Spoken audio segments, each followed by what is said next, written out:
ସମ୍ବଲପୁର ଜିଲ୍ଲାର ସଦର ମହକୁମାରେ ଆଜି जो आमर डिस्ट्रिक्ट हेडक्वार्टर हॉस्पिटल जो अच्छी यहाँ ए नूतन भाव ट्रमा केयर सेंटर आज उद्घाटित एवं ता सहित ओपीडी आज उद्घाटन होती समुदाय 21 कोटी 28 लाख टंका राज्य सरकार ये अनुदान रु करा जायछि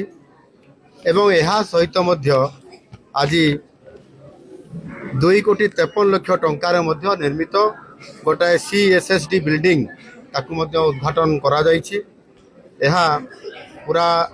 लेटेस्ट टेक्नोलोजी रे करा जायछि जो थे कि आपंकर विभिन्न प्रकार जो इक्विपमेंट गुडी को ताकू स्टेरिलाइजेशन इथिरे संपूर्ण भाव रे करा जाय परिबो एवं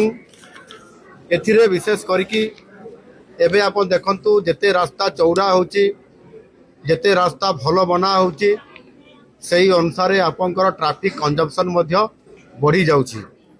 आ से कारणरू दुर्घटना मध्य बढ़ुची जेते तांको सेफ्टी किबड़ी भाव में ट्रैफिक रूल्स मानिक गाड़ी चलेबा परे भी अनेक घटना दुर्घटना घटुची आ सेथिर लागी आज दिन में बहुत बड़ा आवश्यकता अच्छी ट्रमा केयर सेंटर